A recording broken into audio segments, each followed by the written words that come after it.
I saw this book that's up there that says 101 lies men tell women.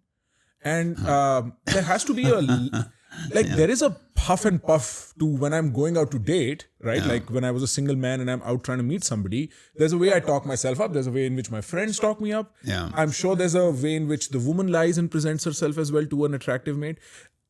And so my point is there is a process of sales, seduction, manipulation, influence, wherever you want to place that, that goes into eliciting a mate also. Yeah. And I wonder, what are the lies that men tell women? What are the lies that women tell men? And that kind of stuff. Okay, that's a fascinating topic. Yeah, and I've studied that and written about that. Where do we begin?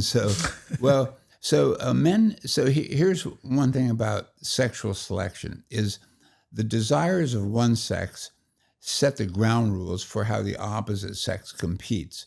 And so the things that men deceive about are things that women typically value in a mate. So a man will exaggerate his status, his income. In online dating, they'll exaggerate their height, for example. That's funny. Do women care about height? Have you found that? Yes, they do. Yeah. Because? When women mention height and what they prefer, they typically want guys who are taller than they are, but also a bit above average.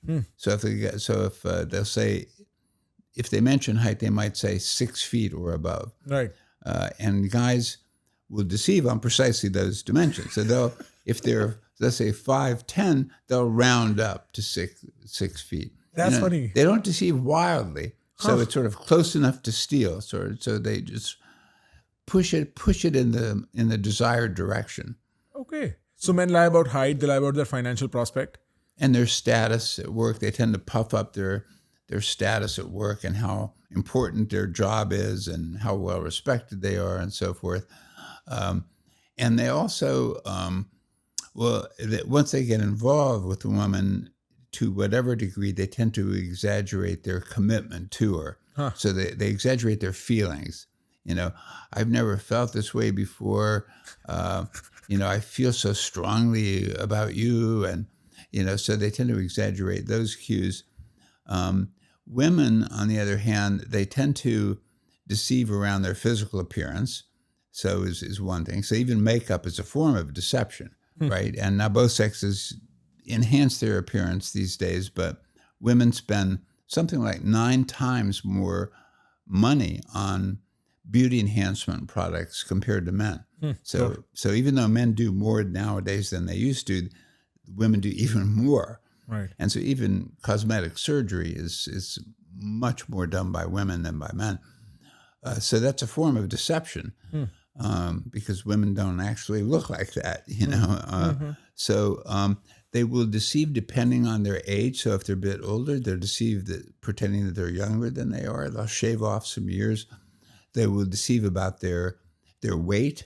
Now, they won't necessarily deceive about their waist-hip ratio, although they will post photos. Both sexes will post photos that are not truly representative of what they actually look like. Yes, right. That's very interesting. Yeah. And so women are lying about what men prefer, men are lying about what women prefer, and that's really the deception. Yeah, I would say not necessarily lying, but just exaggerating a little bit. Interesting. And are these observations true cross-culturally? Because I know there's a very famous study you've done for 38 cultures, something like that? 37 cultures, 37 cultures. You studied along these same parameters? Well, I studied the mate preferences, what men and women want in a long-term marriage partner in 37 cultures. I didn't study deception. Sure, but how were these preferences universal across 37 cultures, or did you find some surprising insight that? Yeah, well, many of them were universal. There were some surprises. So one was the importance of love. So love and mutual attraction came out really, really high across cultures, and I didn't expect that love would be a universal, but it turns out it is kind of a heartwarming one. I didn't expect kind and understanding to be as important as it was. Both sexes put that really, really high up in their again, spouse preference, not sex partner.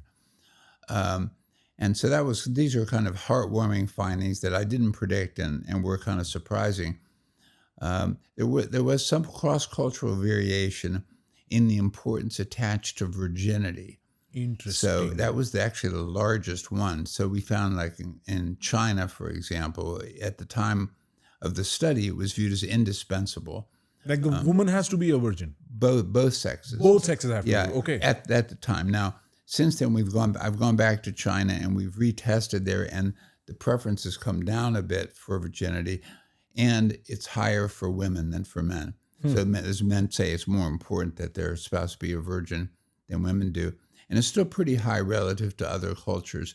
And it's also, there's been within culture change in that. In the United States, virginity used to be also extraordinarily important, now less so.